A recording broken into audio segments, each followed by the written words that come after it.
Startup అంటే ఏంటి, business అంటే ఏంటి, దాన్ని ఎట్లా డిఫైన్ చేస్తారు? స్టార్టప్ అనేది ఒక 10-12 సంవత్సరాల క్రితం మన ఇండియాలోకి వచ్చిన కల్చర్ అది. If you consider silicon valley ఇటువంటివి తీసుకుంటే ఒక 25-30 ఇయర్స్ బ్యాక్ నుంచి స్టార్టప్ అనే కల్చర్ అక్కడ ఉంది, which is separating the regular business to the modern business. అంటే ఐబిఎం లాంటి కంపెనీ ఉంది. ఐబిఎం ఆల్మోస్ట్ 100 ఇయర్స్ హిస్టరీ ఉంది. జేపీ మోర్గాన్, కేపీఎంజీ, పీడబ్ల్యూసీ, all this big 4 companies 100 years నుంచి ఉన్నాయి. మైక్రోసాఫ్ట్ ఎప్పుడు వచ్చింది?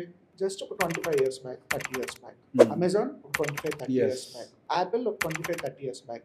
బట్ మీకు 100-150 ఇయర్స్ ముందు నుంచి ఉన్న కంపెనీల టర్న్ ఓవర్తో పోలిస్తే ఈరోజు గూగుల్ కానీ, అమెజాన్ కానీ, మైక్రోసాఫ్ట్ కానీ, యాపిల్ కానీ జస్ట్ 25-30 ఇయర్స్లో ఇంతకన్నా మల్టిపుల్ టైమ్స్ ఆఫ్ రెవెన్యూని, నెట్వర్క్ని బిల్డప్ చేశారు. That is the simple impact of a startup. అంటే ఐబిఎం అనేది ఒక రెగ్యులర్ సర్వీస్ లేదా ప్రొడక్ట్ డెవలప్ చేసే ఐటీ కంపెనీ. ఓకే, అందులోంచి ఐబిఎం నుంచి చాలా ప్రొడక్ట్స్ పుట్టుకొచ్చాయి. ఐబిఎం తక్కువ చేయట్లేదు. ఐబిఎం చాలా పెద్ద కంపెనీ, చాలా ప్రొడక్ట్స్ పుట్టుకొచ్చాయి.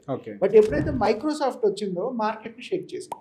బికాస్ వాళ్ళ గ్రాఫికల్ యూజర్ ఇంటర్ఫేస్ కానీ, సిస్టమ్ని డిజైన్ చేసే విధానం కానీ, మైక్రోసాఫ్ట్ వచ్చిన తర్వాత మైక్రోసాఫ్ట్ని బేస్ చేసుకొని అన్ని కంపెనీలు సాఫ్ట్వేర్ డెవలప్ చేయడం మొదలుపెట్టాయి. Because they are the major penetrator for the market and computer industry. Okay, that is we can called as a startup. అంటే